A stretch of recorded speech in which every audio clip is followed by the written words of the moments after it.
एक भूल हो गई हमारे यहाँ। वह भूल की किसने? आर्य समाज के प्रवर्तक दयानंद सरस्वती ने वो भूल की है। क्या भूल की?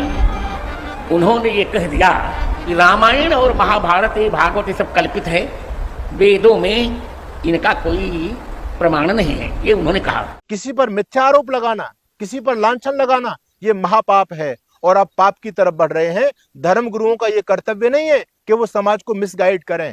अगर आपको अपनी योग्यता का आप दंभ भरते हैं तो हम आपसे डिबेट के लिए भी तैयार हैं और आप दिखाएं कि आर्य समाज के प्रवर्तक महर्षि दयानंद जी महाराज ने रामायण महाभारत को कल्पित कहां माना है। आप वो कीचड़ उछाल रहे हो, वो गंदगी आपके ऊपर जाकर के गिरेगी। आर्य समाज तो हिंदू समाज की छावनी है। राम और कृष्ण हमारी दो आंखें हैं। अगर हम राम और कृष्ण को नहीं मानेंगे तो क्या मोहम्मद और ईसा मसीह को मानेंगे? ये बयान आपने जो दिया है, मैं इस बयान के पीछे की आपके षड्यंत्र को, राजनीति को नहीं समझ पा रहा हूं कि आपको कुछ बहुत बड़ा पुरस्कार दिया गया है पीछे से, या आपसे जानबूझ करके बयान दिलवाया गया है। लेकिन मैं आपके इस बयान की निंदा करता हूं।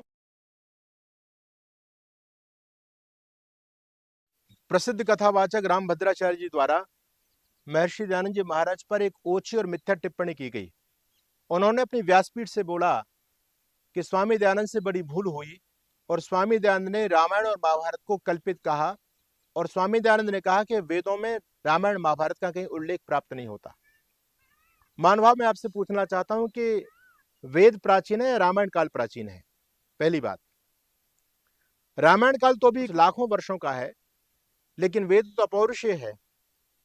वेद का ज्ञान तो जब परमपिता परमात्मा ने सृष्टि का सृजन किया उस समय वेद का ज्ञान दिया, तो भगवान राम की चर्चा वेद में कैसे हो सकती है? और आप केवल राम शब्द को देख करके वेद में इतिहास ढूंढने का प्रयास करेंगे, तब तो बहुत सारे ऐसे शब्द वेद में आ गए, उन परंपराओं को मानने वाले लोग भी अपने अपने महापुरुषों के बारे में वो धारणाएं रख करके काम कर सकते हैं। ईसावास्यम इदं सर्वम मंत्र को लेकर के ईसा मसीह को मानने वाले भी कहते हैं कि वेद में ईसा मसीह का वर्णन है।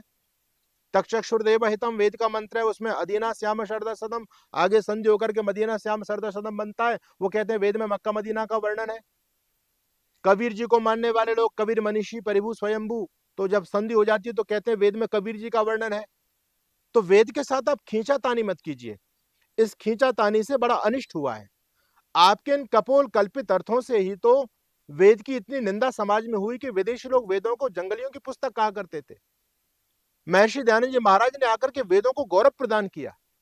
दुनिया का सबसे साइंटिफिक लॉजिकल वेदभाष ऋषि दयानंद का माना जाता है। तो क्या मैं इस बात पर नहीं आना चाहता, वेद की बात नहीं करना चाहता, मैं तो ये कहना चाहता हूं कि आपने जो मिथ्या आरोप महर्षि दयानंद जी महाराज पर लगाया है कि स्वामी जी राम और कृष्ण को यानी रामायण और महाभारत को कल्पित मानते हैं, बिल्कुल मिथ्या आरोप। आपने कहां से पढ़ करके ऐसा बोला? आपको मैं चैलेंज देना चाहता हूं, आप सिद्ध करें। आप बड़े धर्मगुरु अपने आप को मानते हैं, आपके करोड़ों फॉलोवर हैं।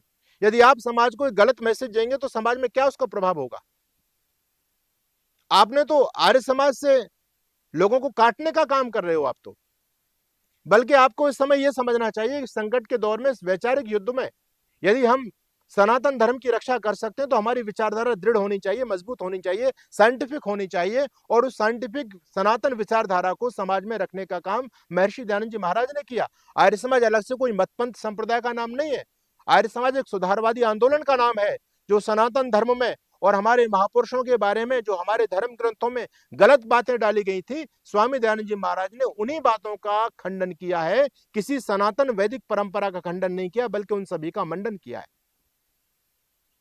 आप अपने आप को बहुत विद्वान मानते हैं, मैं आपका सम्मान करता हूं। अगर आपको अपनी योग्यता का आप दंभ भरते हैं तो हम आपसे डिबेट के लिए भी तैयार हैं, और आप दिखाएं कि आर्य समाज के प्रवर्तक महर्षि दयानंद जी महाराज ने रामायण महाभारत को कल्पित कहां माना है। तो मानभाव मेरा आपसे निवेदन है कि आप ये समाज को बरगलाने का काम बंद कीजिए। और मैं समझता हूं ये आपने जो बयान दिया है जानबूझ करके कुटिलता पूर्वक दिया है, क्योंकि आज एक समय चल रहा है, जो विदेशी लोग हैं, जो विधर्मी, जो देश को तोड़ने वाली शक्तियां हैं, वो जानबूझ करके आर्य समाज से हिंदू समाज को दूर करना चाहती हैं। वो इस बात को जानती हैं कि अगर हिंदू समाज आर्य समाज के संपर्क में रहेगा तो हम इसका बालबांका नहीं कर पाएंगे, फिर इस देश में गजबा हिंद नहीं हो सकता, फिर इस देश में क्रिश्चियनिटी का हम प्रचार नहीं कर पाएंगे, क्योंकि स्वामी दयानंद के तर्कों का जवाब उनके पास में नहीं। आज भी मुल्ला, मौलवी, पादरी, इन सब में भगदड़ मची हुई है। तो ऋषि दयानंद के तर्कों के सामने सभी धराशायी हो जाते हैं। इसलिए उन लोगों का ये प्लान है कि हिंदू समाज को आर्य समाज से दूर किया जाए, और हिंदू समाज आर्य समाज से तभी दूर हो सकता है जब आर्य समाज के बारे में मिथ्या समाज में प्रचार किया जाए, झूठा प्रचार किया जाए आर्य समाज के बारे में। आप पंडित मदन मोहन मालवीय को पढ़ लेते। पंडित मदन मोहन मालवीय तो कहते हैं कि आर्य समाज दौड़ता है तो हिंदू समाज चलता है, आर्य समाज चलता है तो हिंदू समाज बैठ जाता है, आर्य समाज बैठ जाएगा तो हिंदू समाज सो जाएगा, और जिस दिन आर्य समाज सो गया उस दिन हिंदू समाज धरती से समाप्त हो जाएगा। आर्य समाज तो हिंदू समाज की छावनी है। राम और कृष्ण हमारी दो आंखें हैं।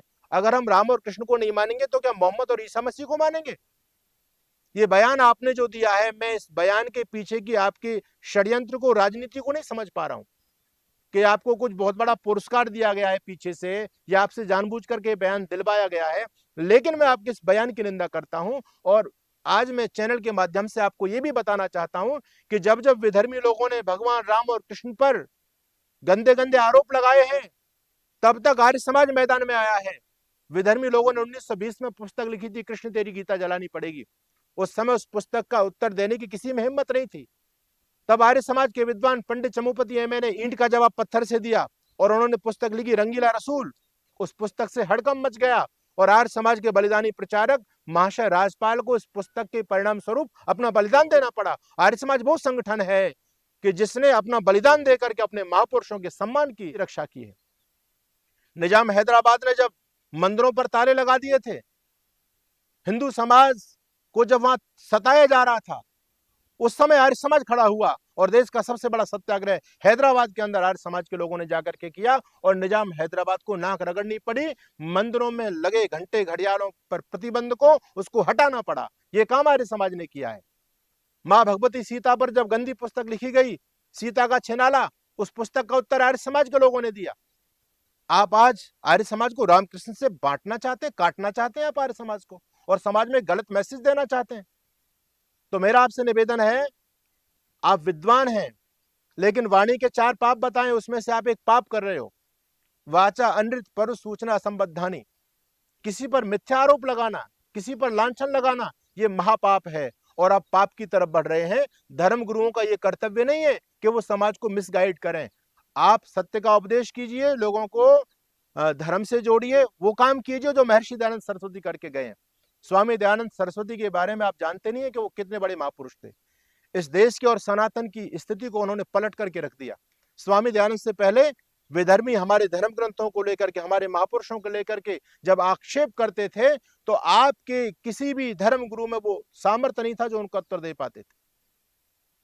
रामधारी सिंह दिनकर ने लिखा है संस्कृति के 4 अध्याय में, स्वामी दयानंद से पहले हिंदू जाति फुसफुसिया थी, यानी विधर्मियों के सामने खड़ी नहीं हो पाती थी। आज ऋषि दयानंद के तर्कों के सामने मुल्ला, मौलवी, पादरी सब भाग जाते हैं। ये काम आर्य समाज का है।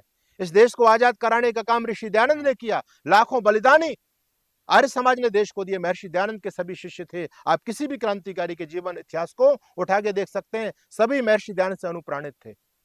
अंधविश्वास, ढोंग, आडंबर, रूढ़ियां, वेद के नाम पर अनर्गल प्रचार, ये सब का खंडन ऋषि दयानंद जी महाराज ने किया, इस सनातन परंपरा की रक्षा की।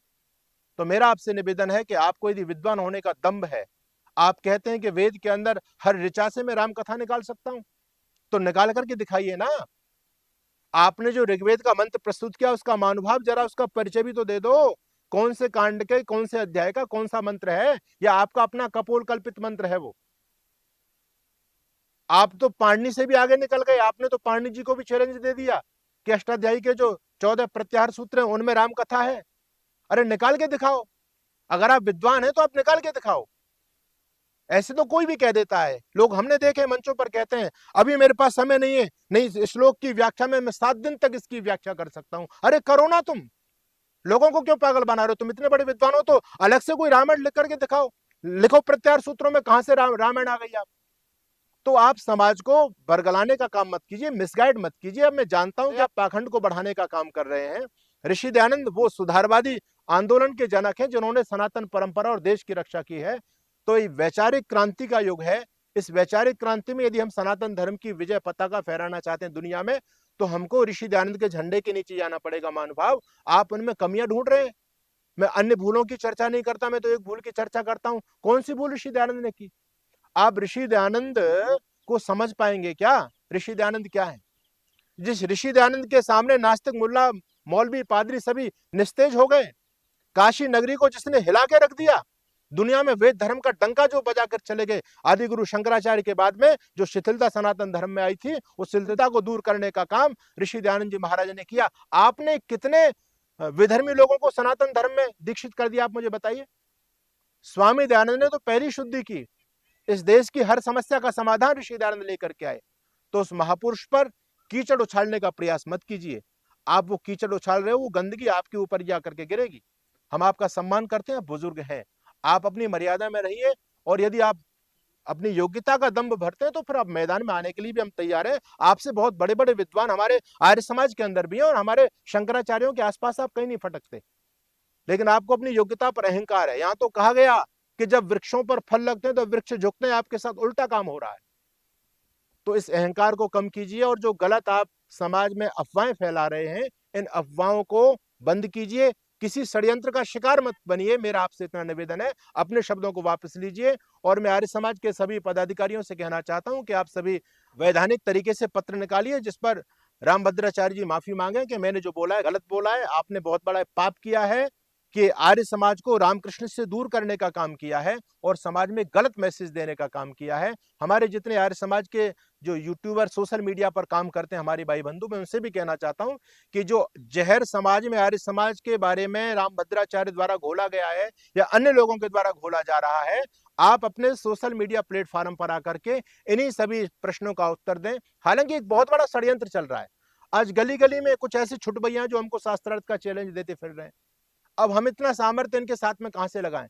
अगर कोई प्रकांड विद्वान हो, जिसकी योग्यता हो, उसको जवाब दिया जाए। बहुत से लोग तो केवल अपनी प्रसिद्धि के लिए चैलेंज देते रहते हैं, लेकिन रामभद्राचार्य जी आप बड़े व्यक्ति हैं, आपके लाखों फॉलोवर हैं, आपका नाम है समाज में। यदि आप इस प्रकार से महर्षि दयानंद के बारे में गलत फहमी पैदा करेंगे तो हमको मैदान में आना पड़ेगा। आप अपने शब्दों को यथाशीघ्र वापस लीजिए।